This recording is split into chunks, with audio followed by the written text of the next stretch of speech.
యేసయ్యా ఈ జగము వెగటాయెను చూడ మనసాయెను యేసయ్యా ఈ జగము వెగటాయెను నేను కనుగొనలేకను యేసయ్యా బ్రతుకంత వెతలాయెను నేను కనుగొనలేకను యేసయ్యా బ్రతుకంత వెతలాయెను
నన్ను నిర్మించినావు కను పాపవలె నన్ను కాపాడినావు అడు చిత్రముగా నన్ను నిర్మించినావు కను పాపవలె నన్ను కాపాడినావు జడపెరగనాపై కృప చూపినావు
tu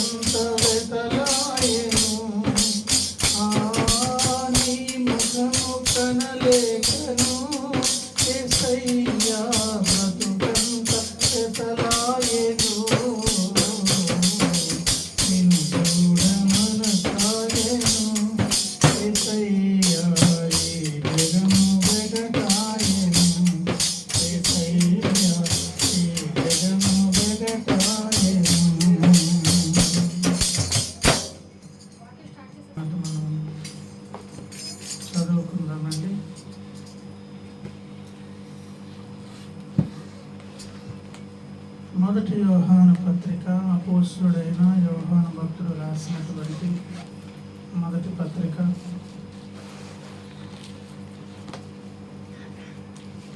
3వ అధ్యాయం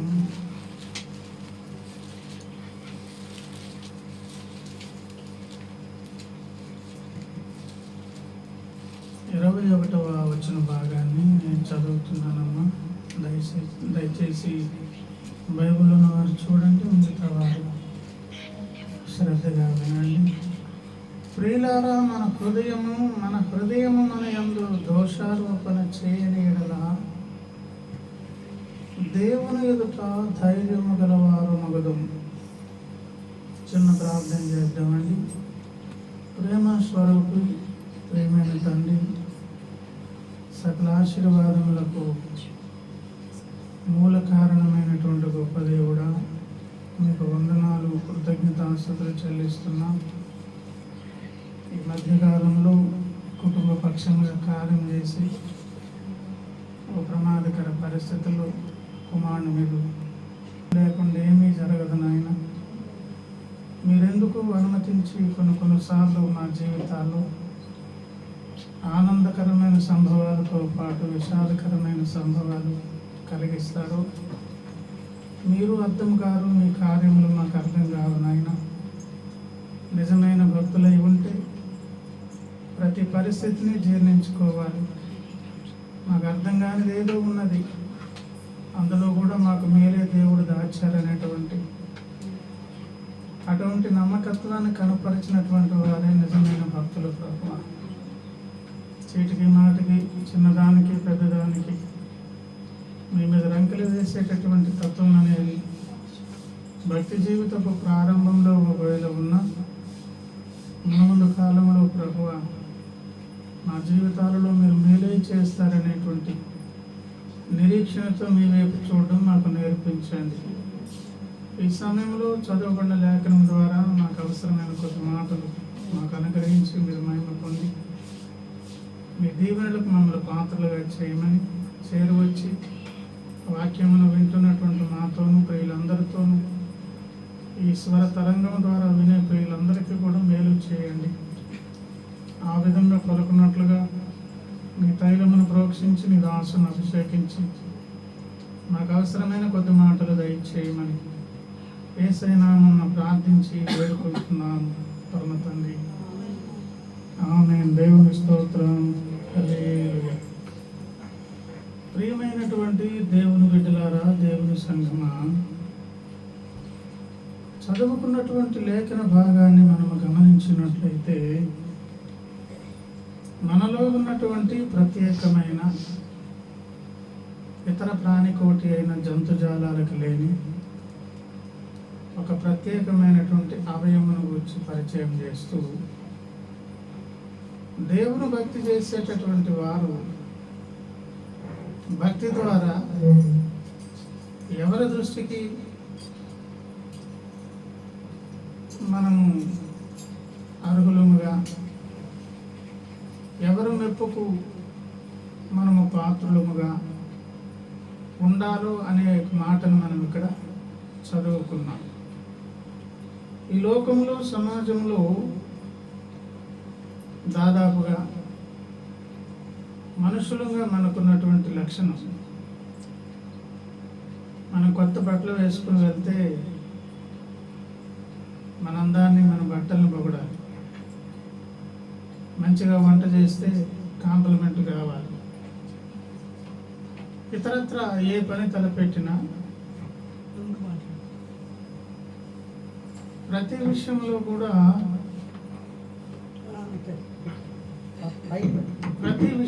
కూడా పిల్లరా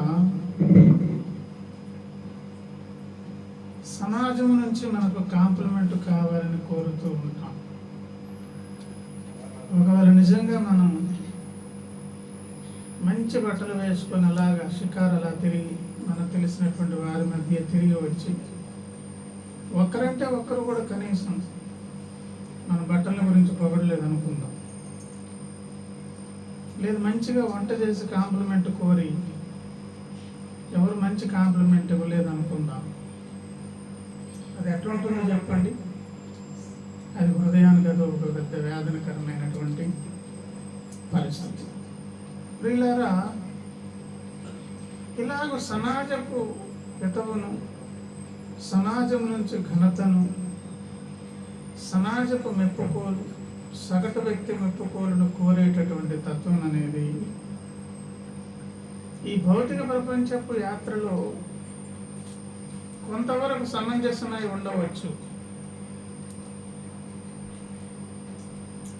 ఆధ్యాత్మిక జీవితకు భక్తి విషయంలోనైతే మాత్రం ఎట్టి పరిస్థితుల్లో ఇది బంద్ చేయమనం. ఇది జీవితపు భక్తి విషయంలోనైతే ప్రియులారా, ఇతరులు మెప్పుకోలు, ప్రజలు మెప్పుకోలు, ఇంకెవరో నా భక్తిని చూసి నేను భక్తురాలని, భక్తుడనని మెచ్చుకోవాలని కోరుకోవడం ప్రియులారా, అది దేవుని దృష్టికి సమంజసం కాదు. ఎవరి దృష్టికి? దేవుని దృష్టికి. చదువుకున్నటువంటి లేఖన భాగాన్ని గమనించినట్లయితే ప్రియులారా, మన హృదయము మన యందు దోషారోపణ చేయని యెడల దేవుని ఎదుట ధైర్యము గలవారు మగుదుము అనే మాట చదువుకున్నాం. భక్తి అనగా నువ్వు నమ్మే దేవుని ముందు ధైర్యం కలిగించేదై ఉండాలి. భక్తి అనగా అర్థం ఏంటి? ప్రజలు మెచ్చుకున్నారు, సమాజం నుంచి నాకు మంచి ప్రశంసలు దొరికాయి, నన్ను ఒక భక్తుడిగా, భక్తురాలుగా లోకం నన్ను ఎన్నిక చేసింది అని ఒకవేళ అనుకున్నాం అనుకోండి, దాదాపుగా అది మన ఆధ్యాత్మిక జీవితానికి అదొక గొడ్డలి పెట్టి నష్టాన్ని కలిగించేటటువంటి విధానం. భక్తి అనేది దేవుడు మెచ్చుకునేదై ఉండాలి. దేవుని మెప్పు పొందాలి అంటే మనకు దేవుని ముందుకు వెళ్ళి ధైర్యం భక్తి ద్వారా కలగాలి. అలా కలగాలంటే ఏం చేయాలి? ఏం చేస్తే దేవుని ముందుకు మనకు ధైర్యం వస్తుంది, దేవుడు మెచ్చుకుంటారు? చాలా చాలా సంగతులు చెప్పవచ్చు. మంచి పనులు, మంచి కార్యాలు, ఇతరులకు మేలు చేయడం, సాధ్యమైనంత మేర ఏ పొరపాటు జరగకుండా మనల్ని మనం భద్రపరచుకోవడం, సకల మంచి గుణలక్షణాలు ఏమి కలిగి ఉన్నా తెలియకుండానే అంతర్లీనంగా మన లోపల ఏం పడుతుందో చెప్పండి? ధైర్యం పడుతుంది. ఆ ధైర్యంతో భగవంతుడి ముందుకు వెళ్ళే అవకాశం కూడా కలుగుతుంది. అది సమంజసముగా, సబబుగా కూడా అనిపిస్తుంది. మరి ఎన్నో సంగతులు ఉన్న చదువుకున్న లేఖన భాగంలో ఉన్నటువంటి ముఖ్యమైన సంగతి ఏంటంటే, మన హృదయము మన ఎడల దోషారోపణ చేయని ఎడల, నీ భక్తిని గురించి నువ్వు చెక్ చేసుకునే దాని కొరకు, నా భక్తిని గురించి నేను చెక్ చేసుకునే దాని కొరకు ఆ ప్రమాణం లేదా కొలబద్ద, ఆ పరీక్ష నాలిక బయటెక్కడో లేదండి. మనలో ఉన్న మన హృదయమే మనం చెక్ చేసుకునే దాని కొరకు దేవుడు ఇచ్చినటువంటి ప్రత్యేక అవయవము. ఆ అవయవములో దేవుడు పెట్టినటువంటి ప్రత్యేక ఒక సాధనము కూడా ఉన్నది. ఇక్కడ మొదటగా ధైర్యముగా దేవుని ముందుకు వెళ్ళాలి అని అంటే, సగటు భక్తి చేసేటువంటి వ్యక్తికి కూడా తన హృదయములో తనకున్న అభిప్రాయములు, తను నమ్ముకొని ఎన్నిక చేసి నమ్ముతున్నటువంటి భగవంతుని విషయంలో కూడా తనకున్న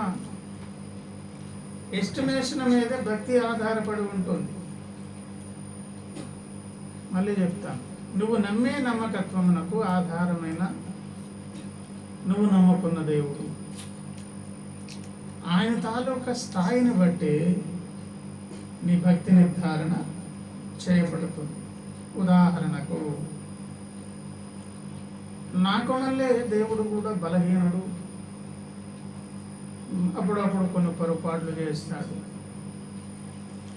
పర్వాలేదు, ఆ మాత్రం పొరపాట్లు తప్పదు ఎవరికైనా సరే అనే ఒక కాస్తంత బలహీనత కలిగినటువంటి వ్యక్తిగా దేవుణ్ణి పెట్టుకున్నాం అనుకోండి, అప్పుడు మన బలహీనతలు మనకేమవుతాయి? సమంజసముగా పర్వాలేదు, భగవంతుడే కొన్ని పొరపాట్లు చేసేటప్పుడు, ఆయనే కొన్నిసార్లు తడబడేటప్పుడు నేను తడబడటం పెద్ద విషయం ఏంటి అని తప్పకుండా నువ్వు సమర్థించుకునేటువంటి ఒక పరిస్థితి ఏర్పడుతుంది. ఒకవేళ అలా కాదండి, ఆయన చాలా ఉగ్రరూపి, ఏ పొరపాటును కనీసం ఆయన ఈజీగా తీసుకోరు, వెంటనే తీక్షణ రూపుగా ఆయన ఉగ్రరూపం దాలుస్తారు. అమ్మో బాబోయ్ అనే ఒక ఆలోచన.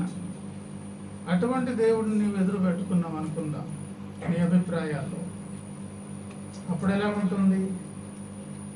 ఒక పొరపాటు జరిగేటప్పుడు నువ్వు నమ్మి విశ్వాసన ద్వారా నువ్వు ఎదురు చూసేది ఏంటి చెప్పండి? ఏమండి? ఒక తీక్షణమైన తీర్పు ఎదురు చూస్తావు. ముందేమో సమంజసంగా పర్వాలేదులని సమర్థించుకుంటావు.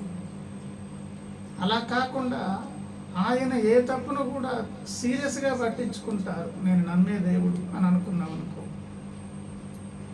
అప్పుడు చేసే పని విషయంలో ఏముంటుంది చెప్పండి? ఒక పొరపాటు జరిగితే ఒక భయం కలిగిస్తుంది. మొట్టమొదటి విషయం, భక్తి అనేది దేవుని ముందు మనకు ధైర్యం కలిగించేది. అది మన టాపిక్. అలాగే దేవుని ముందు ధైర్యం కలిగించాలంటే మనం నమ్మే దేవుడు ఎవరో వారిని బట్టే మన ఆలోచన విధానం, అభిప్రాయాలు ఆధారపడి ఉంటాయి. మనకు మళ్ళీ ఆయన బలహీనుడు అనుకున్నావు అనుకోండి, మన ద్వారా జరిగే ప్రతి పొరపాటును కూడా మనం ఏం చేయవచ్చు? సమర్థించుకోవచ్చు. అలా కాదండి, ఆయన చాలా సీరియస్గా ఉంటారు. ఆయన దృష్టికి ఏ దోషము పాపమైన క్షమార్హమైనదైతే పర్వాలేదు, కానీ లేకపోతే ఆయన తప్పకుండా శిక్షిస్తారు అని అనుకునేటప్పుడు మన వైఖరిలో వేరే మార్పు వస్తుంది. చదువుకున్న లేఖన భాగపు పరిధిలో సత్యగ్రంథమైన, పరిశుద్ధ గ్రంథమైన బైబిల్ దేవుని యొక్క విధానం ఏంటి అని ఒకవేళ ఆలోచన చేస్తే ఆయనలో ఎన్నో ప్రత్యేకమైనటువంటి మంచి లక్షణాలు, ఏమండి, ప్రత్యేకతలు మనకు కనిపిస్తాయి. మెట్టుక సంగతులు చూసేదానికి ముందు చదువుకున్న లేఖములు అన్నారు. లేఖనములో మన హృదయము మనయందు దోషారోపణ చేయని ఎడల, అంటే మనలను మనము పరీక్షించుకునే దాని కొరకు మనం ఎక్కడికి వెళ్ళాలంట? మన హృదయం దగ్గరకు వెళ్ళాలి. ఏమిటి ఆ హృదయములో ఉన్నది? ఏమిటి ఆ హృదయానికి ఉన్నటువంటి ప్రత్యేకమైనటువంటి ప్రాధాన్యత? జంతువులకు లేనటువంటి ప్రత్యేకత మానవ జాతికి ఉన్నది అని ఒకవేళ ఆలోచన చేస్తే, రోమీలకు రాసినటువంటి పత్రిక 2వ అధ్యాయము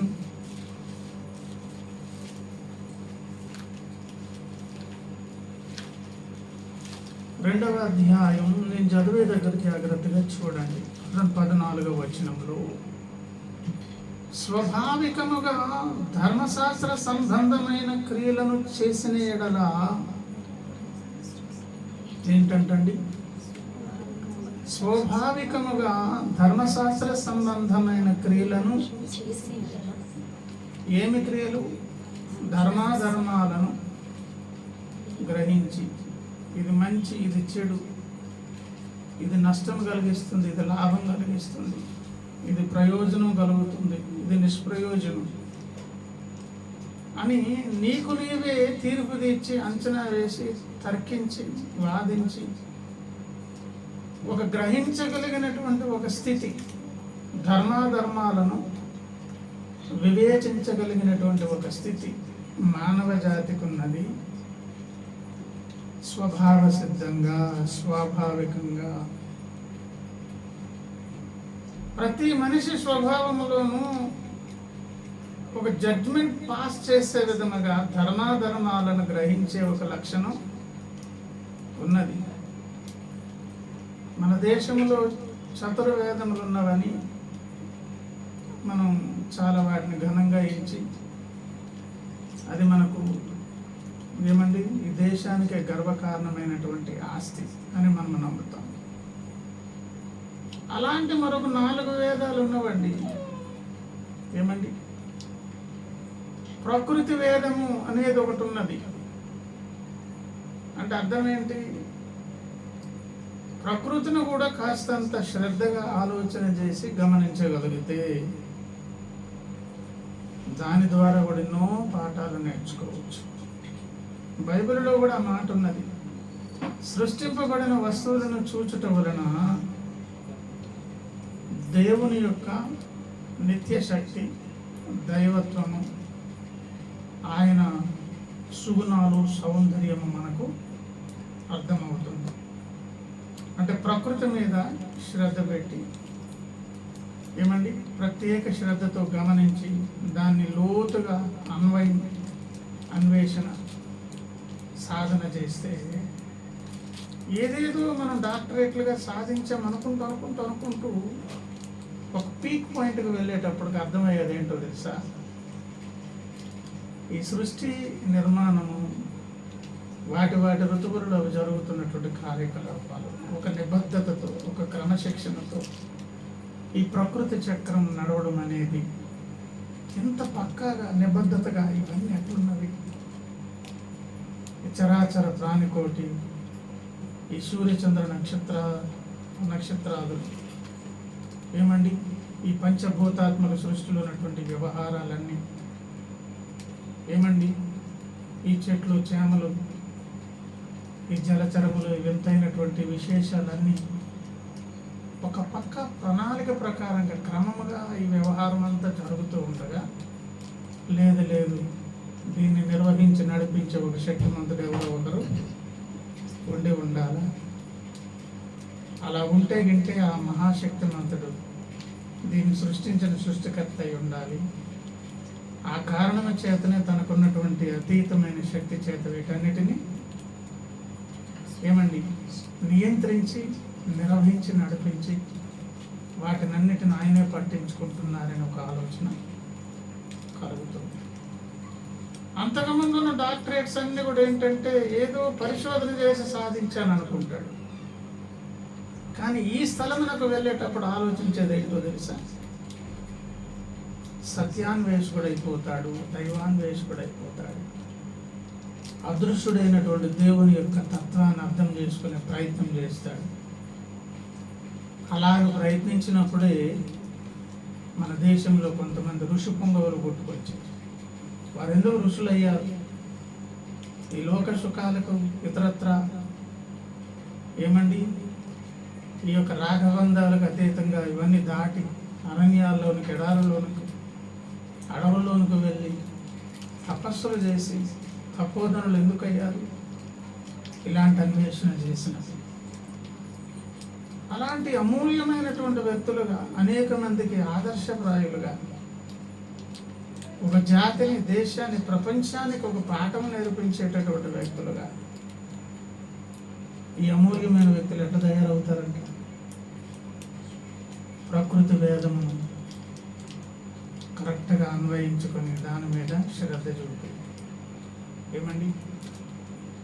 అలాగే ఇంకొక వేదం ఉన్నది, మనోవేదం అనేటువంటి ఒకటి ఉన్నది. ప్రకృతి వేదము, మనోవేదము, ఏమండి లిఖిత వేదము, ఏమండి అంటే ఇన్ని రకాలుగా దేవుడిని అర్థం చేసుకునేటువంటి ఒక పరిస్థితి దేవుడు ఎందుకు ఏర్పాటు చేశారో తెలుసా? ఆయన సృష్టికర్త గనక దేవుడు అనేవారిని వారికి ఉన్నటువంటి అభిరుచులను బట్టి, అన్వేషణను బట్టి, వారికున్న ప్రవేశమును బట్టి, కొంతమందికి ప్రకృతి మీద దృష్టి ఎక్కువ ఉంటుంది, కొంతమంది దైవాన్వేషకులై ఉంటారు, ఇంకొంతమంది ఇంకో రకంగా అన్వేషణలో ముందుకు వెళ్తారు. నువ్వు ఏ రకంగా ఒక సైన్స్లో ఒక డాక్టరేట్ సాధించి ముందుకు వెళ్ళి లోతుగా పరిశోధన చేస్తే మళ్ళీ అర్థమయ్యేది మన దేవుడే. ఎన్నెన్ని రకాలైనటువంటి జ్ఞానములు ఈ లోకములు ఉన్నవో అన్ని జ్ఞానాల యొక్క అంతు దగ్గరకు వెళ్ళేటప్పుడు అర్థమయ్యేది ఏంటో తెలుసా? నిన్ను నన్ను సృష్టించిన సృష్టికర్త, విశ్వ సృష్టికర్త దొరుకుతాడు. దేవుని స్తోత్రం. అంత అలాగా అన్ని రకాల అన్వేషకులకు ఆయన దొరికే విధంగా ఆయన ఏర్పాటు చేసిన విధానం అన్నమాట. అందులో మనం ఇక్కడ చదువుకున్నది మనోవేదం అనే సంగతి. ఇక్కడ చదువుకుంటే ఈ రోమాపత్రిక 2వ అధ్యాయములు అన్నాడు ఏమని? స్వాభావికముగా ధర్మశాస్త్ర సంబంధమైన క్రియలను చేసిన ఎడల, అంటే స్వభావ సిద్ధంగా కొంతమంది ఏం చేస్తారంట? ధర్మాలను పాటించి ధర్మశాస్త్ర ప్రకారంగా నడుస్తారంట. వారికి నిజంగా అక్షరార్థంగా ఒక లేఖనం లేకపోతే ఒక దైవ గ్రంథం ఉండొచ్చు, లేకపోవచ్చు. ఏమండి? కానీ స్వభావ సిద్ధముగా ధర్మాలు వారు వివేచించగలుగుతున్నారంటే అది ఎక్కడున్నది? ప్రతి మనిషి యొక్క, నేను మరలా చదువుతాను చూడండి 15వ వచనములో, ధర్మశాస్త్రము ఏంటంట? ధర్మశాస్త్రము తమ హృదయముల యందు వ్రాయబడినట్టు చూపుచున్నారంట. ఏమండి? ఈ ధర్మశాస్త్రం అనేది, ఈ మనోవేదం అనేది ఈ మనస్సు ద్వారా, హృదయం ద్వారా గ్రహించగలిగినది. వారు ధర్మశాస్త్రం పాటిస్తూ ఉండగా, ధర్మాలను పట్టించుకుంటూ ఉండగా వారికి లిఖిత వేదాలు ఏమి దొరకకపోవచ్చు. ఇతరత్ర స్టడీస్ చేసినటువంటి అనుభవాలు లేకపోవచ్చు. హృదయంలో ఒకటి ఉన్నది. ఏమున్నది చెప్పండి? ఇది మంచి చెడు గ్రహించే స్థితి. ఆ హృదయంలోనే దేవుడు ధర్మశాస్త్రం రాశాడు. ఆ కారణమును బట్టి వాళ్ళు కూడా చేస్తారంటే చూడండి, అట్టివారి మనస్సాక్షి కూడా సాక్ష్యం ఇచ్చుచుండగాను. ఇక్కడ మరల ఇంకో మాట కనిపించింది. ఏంటది? అట్టివారి మనస్సాక్షి ఏం చేస్తుందంట? సాక్ష్యం ఇస్తుంది, లేదా తీర్పు తీరుస్తుంది. ఏమని? వారి తలంపులు ఒకదాని మీద ఒకటి తప్పు మోపుచు, లేక తప్పు లేదని చెప్పుచుండగను ధర్మశాస్త్రము తమ హృదయములందు వ్రాయబడినట్టు చూపుచున్నారు. హృదయం అనే ఒక గది లోపల మనస్సాక్షి అనే ఒక అవయవం ఉన్నది. ఈ మనస్సాక్షి అనే అవయవము ద్వారా ఈ హృదయాంతరంగాలలో ప్రతి మనిషి తనే ఒక సాక్ష్యం ఇస్తున్నాడు, ఒక తీర్పు తీరుస్తున్నాడు. తన బ్రతుకును గురించి తనే ఒక సమాచారాన్ని బయటికి తెలియజేస్తున్నాడు. ఈ పని మంచి, ఈ పని చెడు, ఇది మంచిది, ఇది రాంగ్, ఇది రైట్ అని నిర్ధారణ చేసుకునే విధంగా ఆ మనోవేదం అనబడినటువంటి మనస్సులో, హృదయములో దేవుడు పెట్టినటువంటి దైవ ప్రతినిధి ప్రతి మనిషి లోపల తీర్పు తీర్చే దేవుని చిన్న న్యాయస్థానం ప్రతి మనిషి లోపల ఉన్నది. దాని పేరేంటంట? మనోవేదము. నీ అంతరంగం మీద నీవు ఆలోచన పెట్టి, నీ హృదయాన్ని నీవు దృష్టించి, నీ హృదయంలో ఉన్నటువంటి మనస్సాక్షి చేత ఎప్పటికప్పుడు నువ్వు జాగ్రత్తగా పరిశీలన చేయగలిగితే తెలియకుండానే నీ ద్వారా ఒక సాక్ష్యం బయటకు వస్తుంది. ఇది మంచి, ఇది చెడు. కనుక ప్రియులారా, ప్రతి మనిషి యొక్క హృదయం లోపల మనస్సాక్షి అనే ఒక అవయవమును బట్టి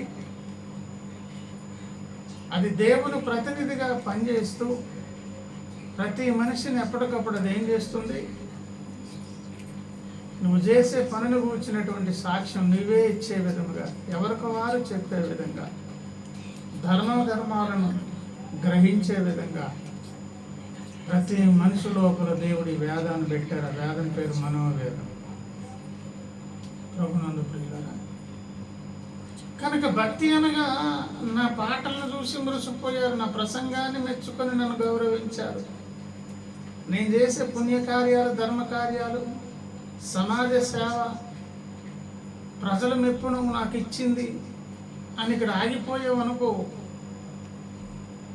నీకు ఇస్తున్నటువంటి సమాజపు మెప్పును ప్లస్ నీలో ఉన్న హృదయంలో ఉన్నటువంటి మనస్సాక్షి కూడా ఏకీభవించి ఓకే చెప్తే పర్వాలేదు. అలా కాకుండా మన హృదయము మన ఎడల దోషారోపణ చేసి దేవుని ముందు ధైర్యం లేకుండా చేస్తున్నాయి అనుకోండి, అప్పుడు మన భక్తి ఏమవుతుందో తెలుసా? సమాజానికి మనం లోపల ఉన్నటువంటి లోపమును కనిపించకుండా ఈ మంచి పనుల్లో కనిపించే వాటిని పైన కప్పేటటువంటి కవరింగ్, లేకపోతే వేషధారణకు సంబంధించినటువంటి వ్యవహారంలాగా మారిపోయే పరిస్థితి ఉన్నది. ఎందుకు అనంటే మనము నమ్ముకున్నటువంటి దేవునికి ఉన్నటువంటి లక్షణాలు కొన్ని ఉన్నవి, చాలా చాలా సంగతులు ఉన్నవి. అందులో మనం ఒకసారి జ్ఞాపకం చేసుకుంటే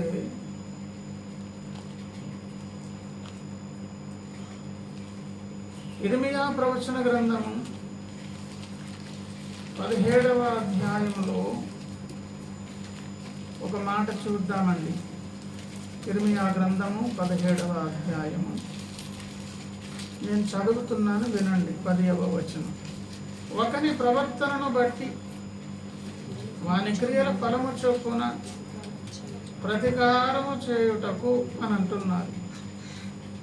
అంటే తప్పకుండా మనం చేసే పనులకు దాని ప్రతిఫలం ఇచ్చే ఒక భవిష్యత్తులో జరిగే ఒక సంభవం ఉన్నది. ఎందుకు? ఆయన సృష్టికర్త కనుక, నిన్ను నన్ను ఈ లోకంలోనికి పంపించారు కనుక, మనల గురించి లెక్క తీసుకోవలసిన పరిస్థితి ఉన్నది కనుక అని చెప్పి ఏమన్నారు? ఒకని ప్రవర్తనను బట్టి వాని క్రియల ఫలము చొప్పున ప్రతీకారము చేయుటకు యెహోవాను నేను హృదయమును పరిశోధించువాడను, అంతరింద్రియములను పరీక్షించువాడను. ఏం పట్టించుకుంటారు? హృదయమును పరిశీలించువాడు, అంతరింద్రియం. సమాజం ఏం చూస్తుంది? నువ్వు చేసే కార్యాలు, నీ భౌతిక ప్రవర్తన, పైన ఉన్నటువంటి నటన, ఇతరత్ర. దేవుడేం పట్టించుకుంటున్నారు? ఒకరికి ప్రతిఫలం ఇవ్వాలి, తీర్పు తీర్చి న్యాయమైన తీర్పు ద్వారా ఒకరిని మంచి లేదు చెడు, లేకపోతే భక్తుడు భక్తిహీనుడు అని దేవుడు ఒకవేళ ఎవరికైనా తీర్పు తీర్చాలంటే ఆయన హృదయములను అంతరింద్రియములను పట్టించుకుని దేవుడు. ఏమండి? అదే ఇర్మియా గ్రంథము 23వ అధ్యాయం దగ్గర కూడా రండి ఒకసారి. 23వ అధ్యాయం మరలా 23వ వచనం. నేను సమీపమున నుండు దేవుడును మాత్రమేనా, దూరమున నుండు దేవుడును కానా? యెహోవా సెలవిచ్చిన మాట ఏదనగా, నాకు కనబడకుండా రహస్య స్థలములలో దాగగలవాడెవడైనా కలడా? నేను భూమి ఆకాశములంతట ఉన్నవాడను కానా? ఇదే యెహోవా వాక్కు. ఏమండి? భూమి ఆకాశముల యందంతట విశ్వమంతా వ్యాపించి ఉన్నవాడను కానా? నాకు కనిపించకుండా దాక్కునే స్థలం ఎక్కడ? ఎవరు దాక్కోగలరు అని ఎవరు అంటున్నారు? ప్రియులారా, భక్తి ప్రారంభపు తొలి అడుగులు వేసే సందర్భాలలో దేవుడు ఫలానా దగ్గర ఉన్నారు అని అనుకుంటూ ఒక ప్రత్యేక స్థలంలోనూ ఆరాధన చేయవచ్చు, లేదంటే అలాగూ ఆ సన్నిధిని అనుభవించవచ్చు. ఎక్కడిద్దరు ముగ్గురు కూడా ఉంటారో ఏకీభవిస్తారో వారి మధ్యన ఉంటాను దేవుడు అన్నారు. అలాగని ఒక స్థలానికి పరిమితమయ్యే దేవుడు కాదు. అలాగ ఒక స్థలానికి మాత్రమే పరిమితుడు దేవుడు అనుకున్నప్పుడు ఆయనకున్న ఔన్నత్యాన్ని కూడా మనం ఏం చేస్తున్నాం? తక్కువ చేసి మాట్లాడుతున్నాం. ఒక స్థలానికి పరిమితం దేవుణ్ణి చేసావనుకో, తెలియకుండా ఏం చేస్తున్నావు? ఆ పరిమితి అవతల ఉన్నటువంటి సంగతి ఆయనకు తెలుసనే తెలియదని. లేనప్పుడు ఎలా తెలుస్తుంది? ఆయన విశ్వవ్యాపకత్వానికి ఒక హద్దు ఉన్నదని ఒక సందేశం చెప్తున్నాం. ఆ స్థలానికి అవతలున్న సంగతి ఆయనకు తెలియదు గనక, లేరు గనక ఆయన సర్వజ్ఞాని కాదని ఒక పరిమితి పెడుతున్నాం. నిజముగా మనం ఉన్న స్థలాలలో దేవుడి దిగి రావాలి, ఆయన ప్రజెన్స్ అనుభవించాలి అనుకోవడం తప్పు కాదు. అలా భక్తులు అనుభవిస్తారు. అలాగ దేవుని బిడ్డలు కూడుకునే స్థలాలు దేవుడు దిగి వస్తారు. అంత మాత్రమే చేత ఆ పరిమితమైన స్థలమునకు మాత్రమే చెందిన ఆయన కాదు.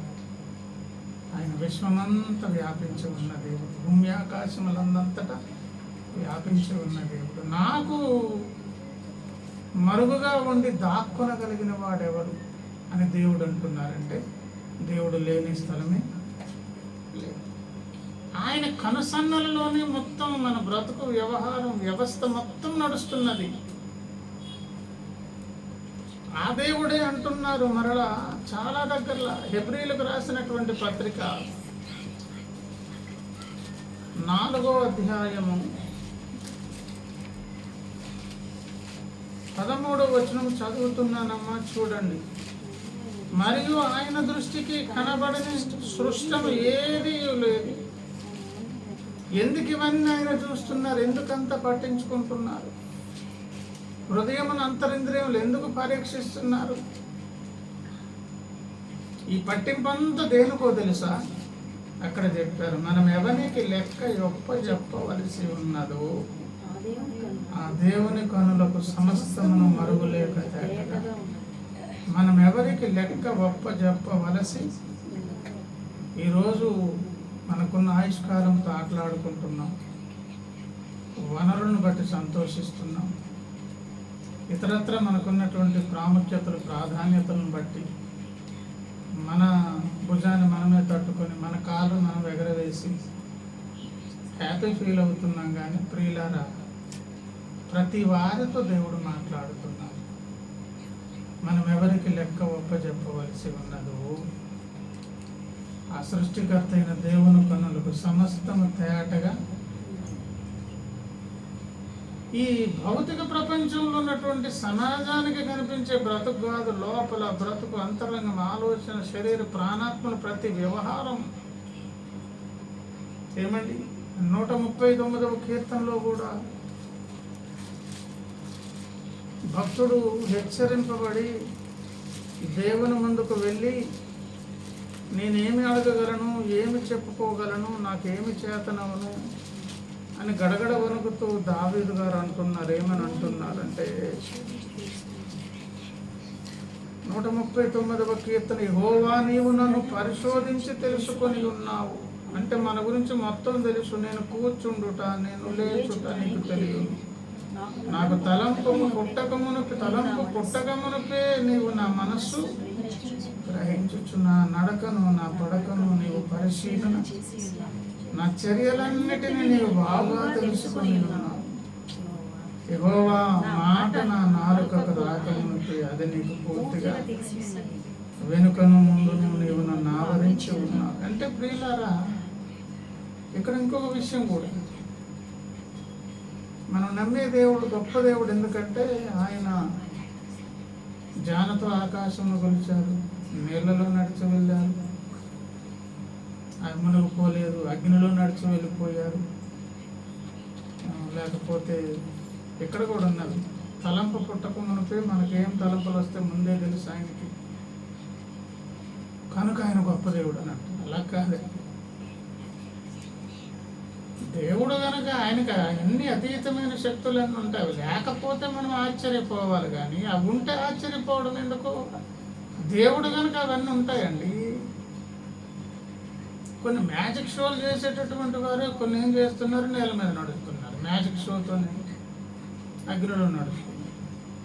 ఏమండి, నిటారుగా గోడ ఉంటే నడుచుకొని పైకి వెళ్ళిపోతున్నారు, గాల్లో తేలి ఆడుతున్నారు. దేవుడు అందమా? దయ్యాలు చేసే మ్యాజిక్ షోలో కూడా కొన్ని అద్భుతాలు జరుగుతాయి.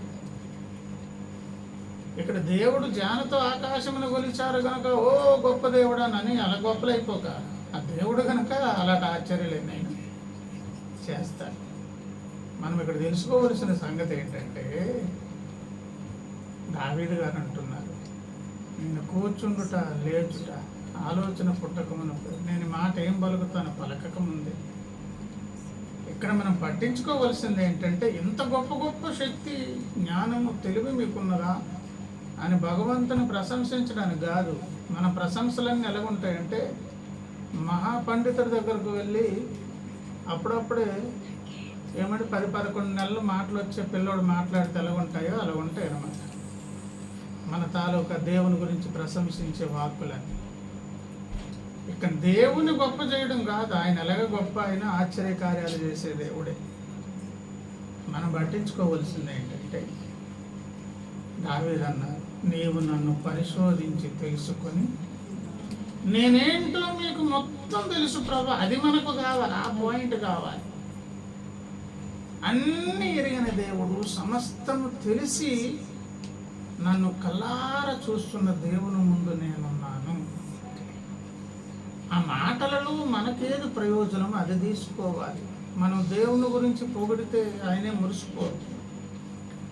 ఎలక్షన్లో కొంతమంది నాయకులు వచ్చి కూడా ఓట్ల కొరకు యేసయ్యను పొగుడుతారు. భలే పొగిడాడబ్బా అని యేసయ్య పరలోకం ఇస్తారా? ఏమండి, పౌలన్న అపోస్తలుడు సువార్త ప్రకటిస్తూ ఘనమైన పరిచర్య చేస్తుంటే దయ్యాలు కూడా వచ్చి యేసయ్యను ఆయన దేవుని కుమారుడని, యేసయ్య ఏమండి పరలోకం ఇస్తారని సాక్ష్యం దయ్యాలు చెప్పాయి.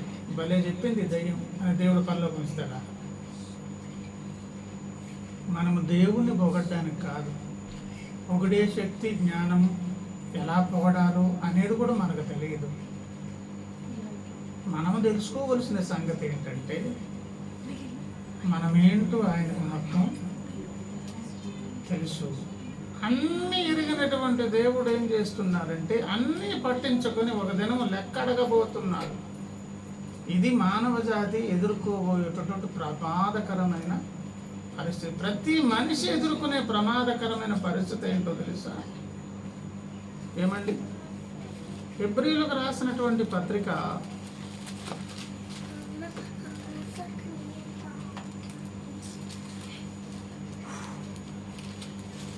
9వ అధ్యాయము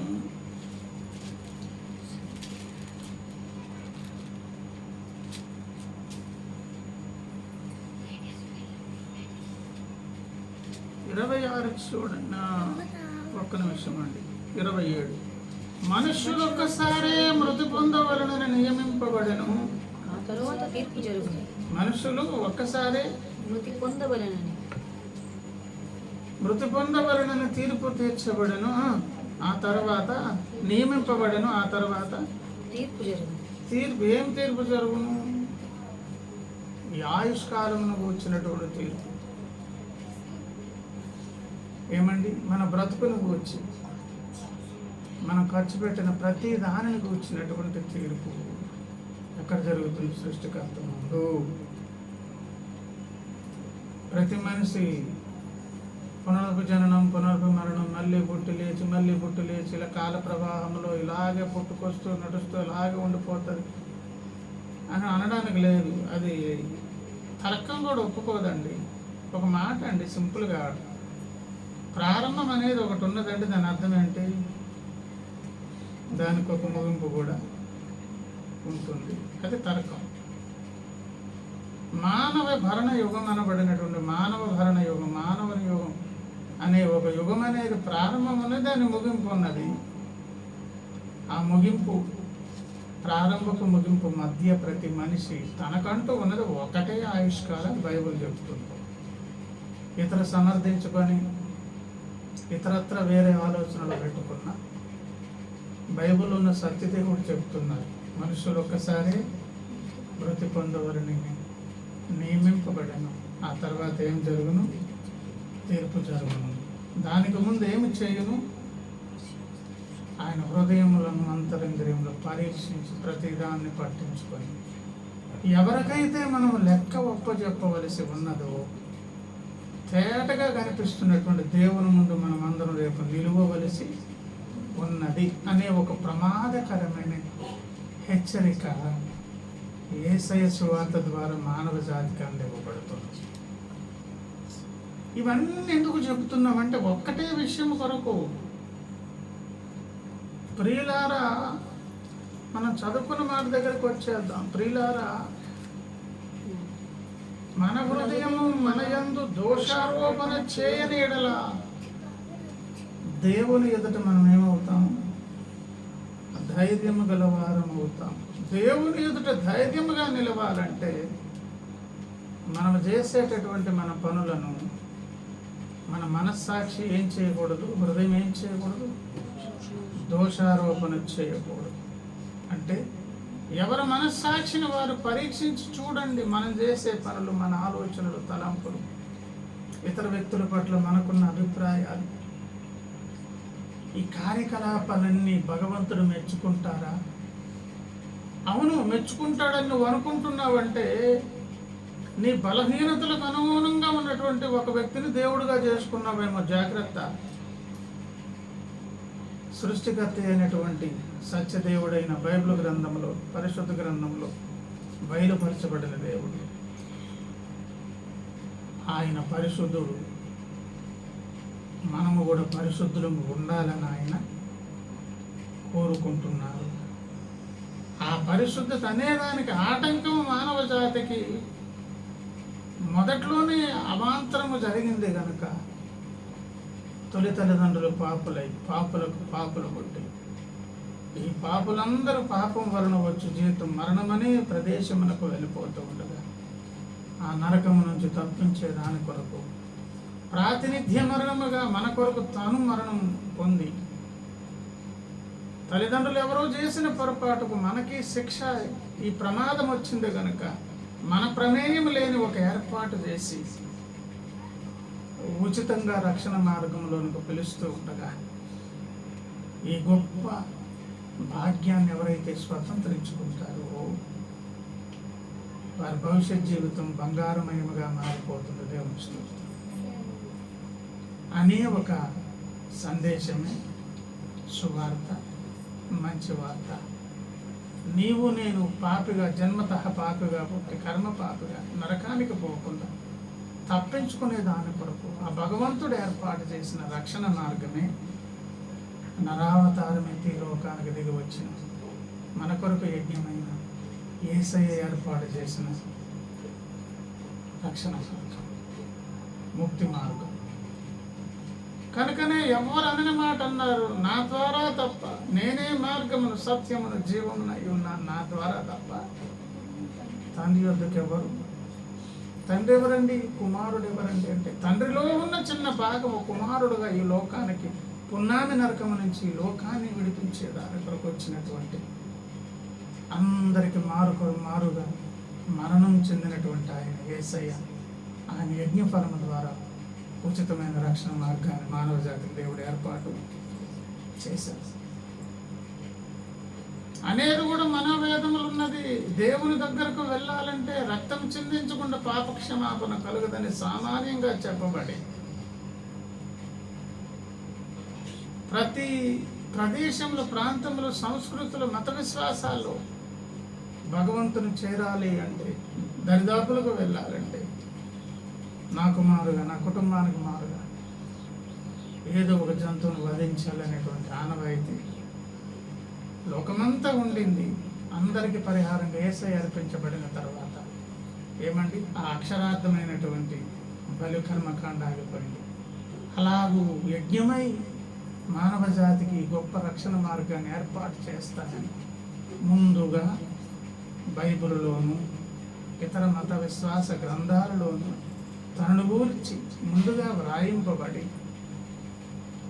లేఖనాలలో ముందుగా చెప్పబడిన 1000 సంవత్సరాల క్రితం ఉన్నటువంటి లేఖన నెరవేర్పడు ఈ భూమి యొక్క నడిబొడ్డు మీద అవతరించినటువంటి ఆ అవతార పురుషుడు యేసునాథుడు, ఆ దేవునిలోని చిన్న అంశ. అందుకే ఆయన కుమారుడని పిలిచారు. మనల్ని నరకం నుంచి తప్పించేదాని కొరకు మన కుమారుగా యజ్ఞమయ్యారు. ఆయన యజ్ఞఫలమే ఈరోజు పాపి అయిన మనుషుని పవిత్రునిగా చేస్తుంది. పరిశుద్ధుడైన దేవుణ్ణి ధైర్యంగా ఎదుర్కొని హృదయంలో కూడా నిబ్బరాన్ని ఎప్పటికప్పుడు మనస్సాక్షి చేత గద్దించబడి ఆయన రక్తం ఆశ్రయించి కడుక్కునే భాగ్యాన్ని ఏర్పాటు చేశారు. ఎవరైతే ఈ సువార్తను అంగీకరించి విశ్వసించి తమను తాను మనస్సాక్షి చేత చూసుకొని ఆయన ఇచ్చినటువంటి అవకాశాన్ని సద్వినియోగం చేసుకుంటారు, వారు ఏమవుతారండి? నిత్యత్వపు ధన్యులు అవుతారు. దేవుని స్తోత్రం. భూమి మీద ఏదో 4,000 మెతుకులు దొరుకుతాయి కాదు, ఏదో రకంగా భూమి మీద బ్రతుకైతే సాగిపోతుందండి. యాత్ర ముగించిన తర్వాత తీర్పు తీర్చడం కొరకు సిద్ధంగా ఉండి లెక్క చెప్పవలసిన నీవు నేను ధైర్యంగా ఆయన ఎదుర్కోవాలంటే ఆయన ఏర్పాటు చేసిన రక్షణ మార్గంలో మనం అడుగు పెడితే ధనులం అవుతాం. ఆ భాగ్యాన్ని మనకి ఇచ్చారు, సాటి వారికి వారిని కోరుకుంటూ ఈ మాటలు ముగిస్తున్నాం. దేవుడు మాటలు దీవించిన తర్వాత దేవానికి వందనం, స్తోత్రం. ఏమి దాచగలను నా ప్రభువా, ఎందు దాచగలను, ఏమి దాచగలను నా ప్రభువా, ఎందు దాగగలను. సకలము ఎరిగిన సకలేశ్వరుడా, సకలము ఎరిగిన సకలేశ్వరుడా, ఏమి తెలుపగలను నా విన్నపం ఎటుల వేడగలను, ఏమి తెలుపగలను నా విన్నపం ఎటుల వేడగలను. ఏమి దాచగలను నా ప్రభువా, ఎందు దాగగలను. నీకు కూర్చుండుట నీకు తెలియును, నేను లేచుట నీకు తెలియును.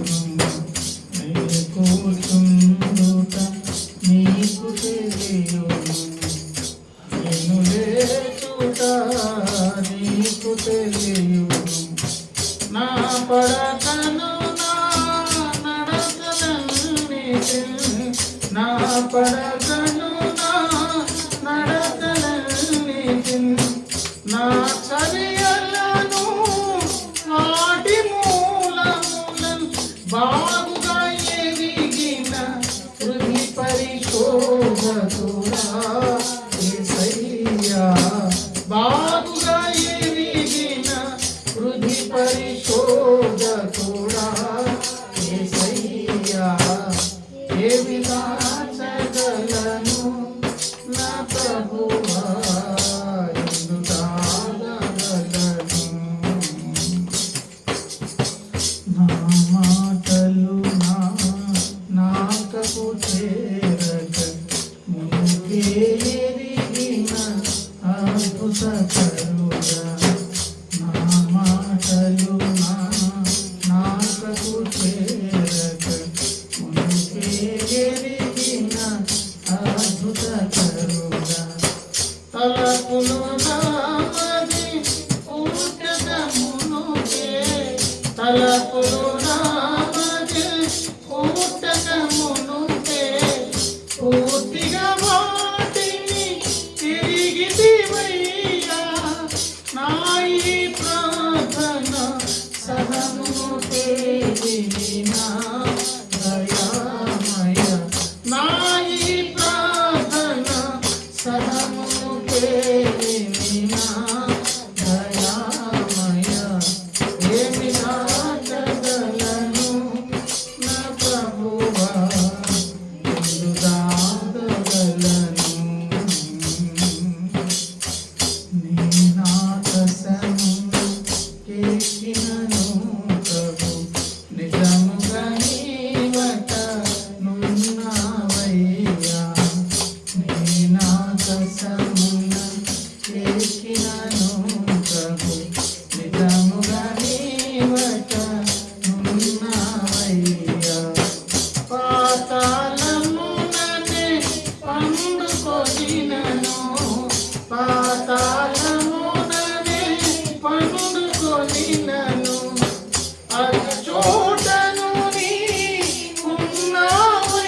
తొడుగుకొని సముద్రము కావల వసించినను అతను నన్ను నీ హస్తమే నడుపును అతను నన్ను నీ హస్తమే నడుపును చీకటిలోనే దారగమోరిన రాత్రియు నీ కన్నులు నన్ను చూచునయా ఏయోమయా రాత్రియు నీ కన్నులు నన్ను చూచునయా ఏయోమయా ఏమి దాచగలను నా ప్రభువా ఎందు దాగగలను